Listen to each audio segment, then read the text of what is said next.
Under the grand arches of Our Lady of Lourdes Cathedral in Spokane, Washington, a moment meant for prayer and healing turned into an unthinkable scene of violence. The faithful gathered for the novena to Our Lady of Fatima, their voices rising in unison, when suddenly chaos erupted. A man, later identified as Joshua James Summers, stormed toward the altar, his presence an immediate disruption to the sacred ritual. What drives an individual to desecrate a moment of worship, attacking a priest in the very heart of a church? And more importantly, is this an isolated incident? Or are we witnessing a rising wave of hostility against faith itself? The answers lie in the unsettling footage that has now spread across the media. Joshua Summers, with visible agitation, approached Father David Gaines, who stood at the altar leading the ceremony. If you enjoy content that helps you grow spiritually, don't forget to like this video, subscribe to our channel, and join our community for more inspiration. Let's get started. Before anyone could react, a forceful punch landed on the priest, shocking the congregation. Summers then attempted to drag the priest to the ground, his movements erratic and filled with rage. The bishop, altar servers, and attending pilgrims rushed forward, attempting to shield the priest from further harm. The entire scene was broadcast live and captured on security cameras, a chilling record of an act that violated not only the physical safety of those present, but also the sanctity of the church itself. One of the men assisting in containing Summers was heard saying in a firm yet controlled voice, "It's okay. Calm down. It's okay. Someone get the security guard." His words, though meant to de-escalate, barely masked the tension in the air. The congregation, many of whom had come seeking spiritual solace, now found themselves in the middle of an attack that left them shaken. Despite the disruption, the novena continued. The faithful, though disturbed, chose to finish the prayer for the sick, demonstrating resilience in the face of aggression. Later, the cathedral released an official statement, reassuring the community that Father Gaines and Bishop Daly were unharmed. But beneath these reassurances, a lingering fear remained. This was not just an isolated event. It was a reminder of the vulnerability of places of worship. As questions arose about security, rising religious intolerance, and the motives behind such acts, one thing became clear. This was not the last time faith would be tested within the walls of a sacred space. Tension still filled Our Lady of Lourdes Cathedral as the congregation struggled to process what had just unfolded before their eyes. The attack on Father David Gaines had not only left the faithful shaken, but also raised urgent concerns about security in places of worship. Within minutes of the incident, members of the church contacted local authorities, while others attempted to console those visibly distressed by what they had witnessed. In the midst of such terrifying events, many may feel overwhelmed, unsure of where to turn or how to cope with the emotional toll it takes. In moments like these, seeking proper knowledge becomes essential. This is exactly what The Secret of Jesus' Apparitions offers, a path to clarity and peace through his revelations. This ebook goes into his prophecies and offers insight into what lies ahead. It's available for free in the pinned comment. Grab it now before the edition's gone. Law enforcement arrived swiftly, moving through the crowd as they approached the altar. Joshua James Summers, now restrained by several parishioners, remained agitated, his breathing heavy, eyes darting between those surrounding him. Officers cautiously took over, ensuring the suspect was fully secured before escorting him outside. The sight of police leading a man away in handcuffs from a sacred space was jarring, an image that quickly spread across news outlets and social media. As the news broke, David Meir of ABC News reported the shocking footage to a national audience. The video of the attack played repeatedly, each frame capturing the chaos and fear that had erupted inside the cathedral. Viewers across the country were stunned. How could such a violent act take place in a house of worship? Beyond the immediate horror of the event, questions emerged regarding the increasing vulnerability of religious communities. Interviews with members of the congregation revealed a mixture of fear and determination. Many expressed their heartbreak, not only over the attack, but also over the symbolic nature of the violence, a direct assault on faith itself. Security experts weighed in, pointing out the lack of sufficient protection in religious institutions, a concern that had grown in recent years as incidents targeting churches, synagogues, and mosques had become alarmingly frequent. Some local leaders called for increased security measures, while others warned against the normalization of having armed protection within places meant for peace and worship. The Diocese of Spokane issued a public statement expressing solidarity with the congregation and reaffirming their commitment to maintaining a safe environment for worship. But for many, the damage had already been done, not just to the physical space, but to the sense of sanctuary that a church represents. Conflicts in Our Lady of Lourdes Cathedral had just begun to ease when news came in of another scary event, this time in Mexico, south of the border. The Cathedral of the Holy Spirit in Nuevo Laredo, a sacred landmark in Tamaulipas, had become the target of a disturbing act of desecration. The details of the vandalism were as shocking as they were deliberate. Graffiti scrawled across the facade, symbols defacing sacred images, and an eerie, calculated attack on the Madonna Bianca. In the early hours of Sunday, February 2nd, under the cover of darkness, unknown individuals defiled the church. The White Virgin, a revered statue at the entrance, was marked with a reversed cross, an unmistakable symbol often linked to mockery and sacrilege. Her once serene face had been disfigured with grim expressions, the delicate features altered with dark paint, transforming what had been a symbol of hope into a grotesque spectacle. On the very walls of the cathedral, an ominous pyramid with an eye at its center was scrawled in bold strokes, a symbol tied to countless conspiracy theories and clandestine groups. As we face moments of uncertainty and struggle, remember that clarity and peace are within reach. Don't miss the opportunity to download the ebook now before it's gone. Just a few copies left. Find the guidance you need today. Father Cesar Fernando Lopez Renteria, the parish priest, arrived at the scene that morning to witness the damage firsthand. His voice trembled with sorrow as he addressed the parishioners who had gathered outside the cathedral, their expressions a mixture of anger, sadness, and disbelief. "This is not just vandalism," he declared. "This is an act meant to wound faith itself."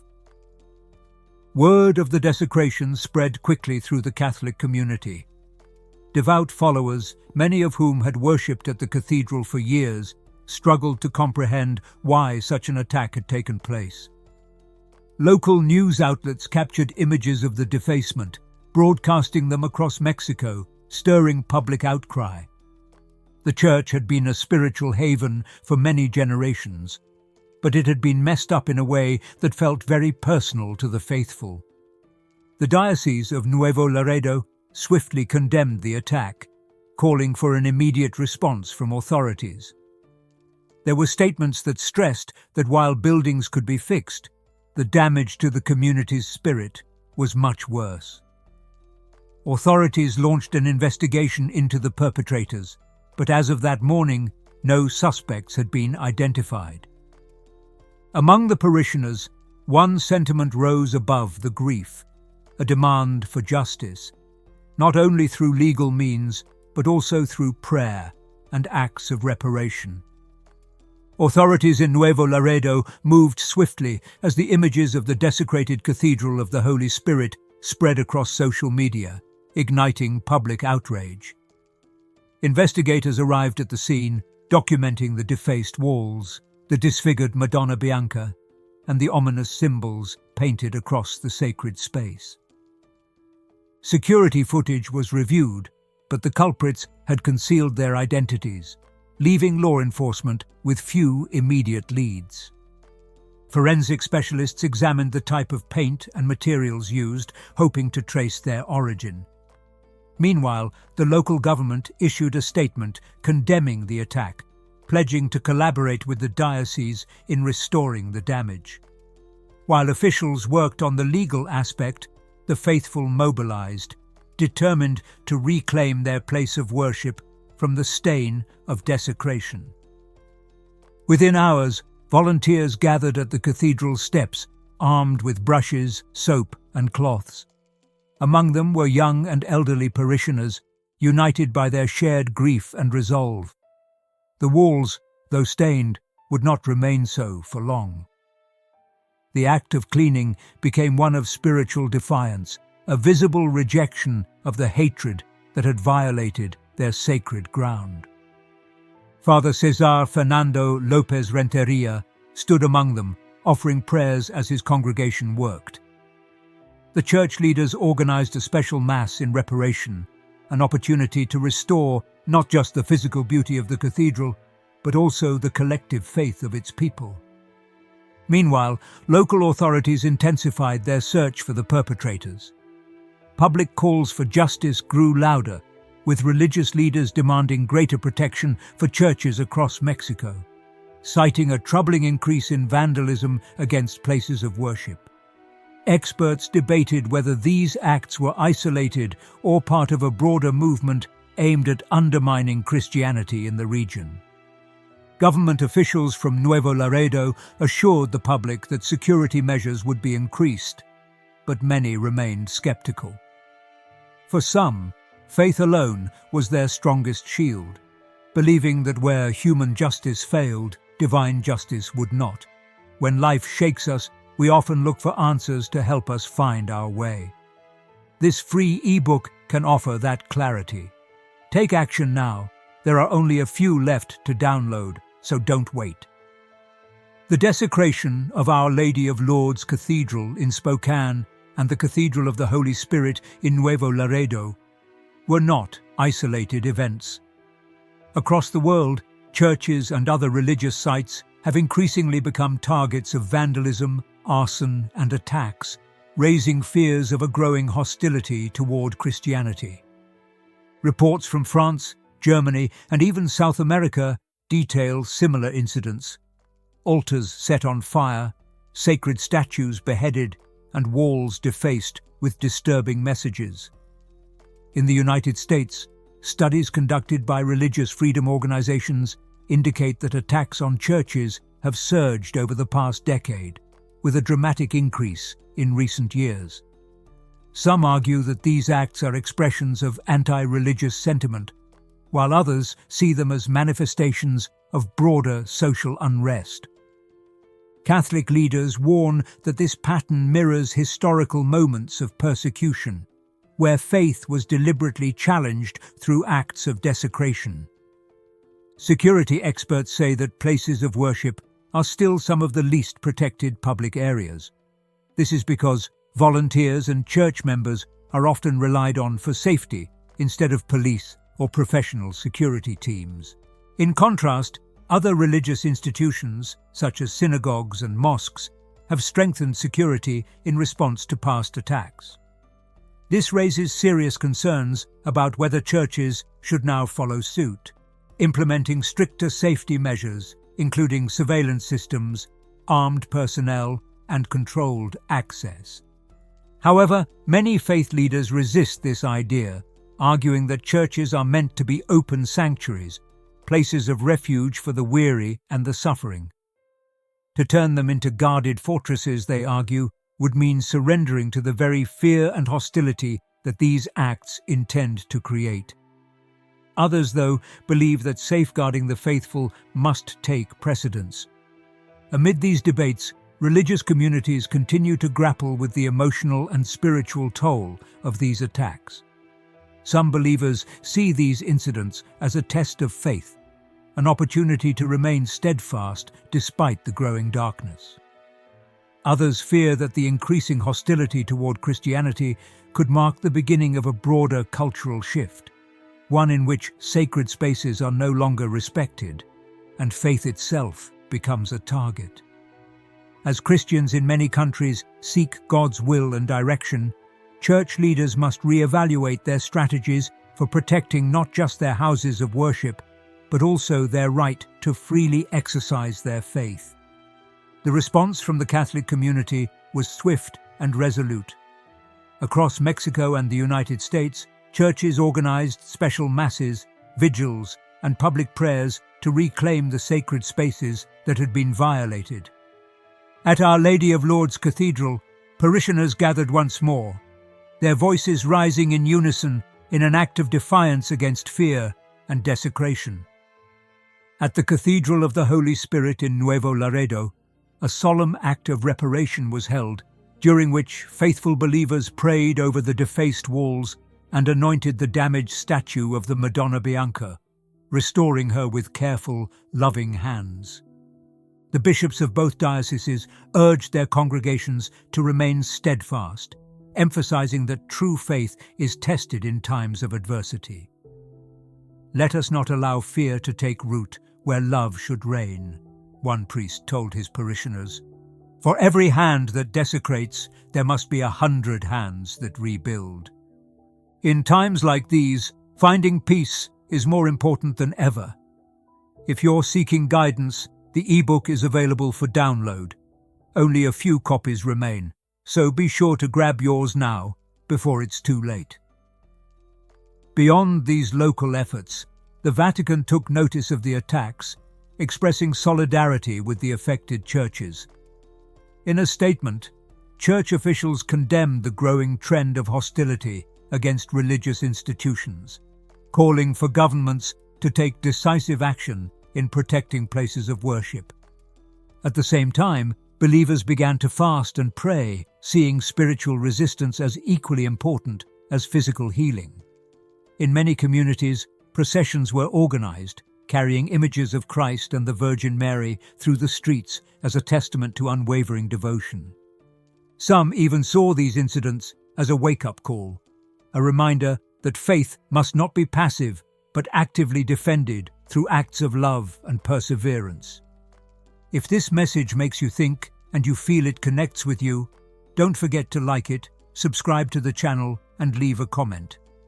Also, if you really want to support our work and help us keep creating valuable content, consider giving us a super thanks. Join this amazing community and don't miss any news. As days passed, churches began to reinforce their security, with some hiring additional guards, while others installed discreet surveillance systems. Yet, the question remained: would the walls of these churches ever feel as safe as before? Among the faithful, however, a different sentiment emerged. Faith had never been about walls, but about the people who carried it within them. And despite the wounds left by these attacks, the church stood unshaken, as it had for centuries before.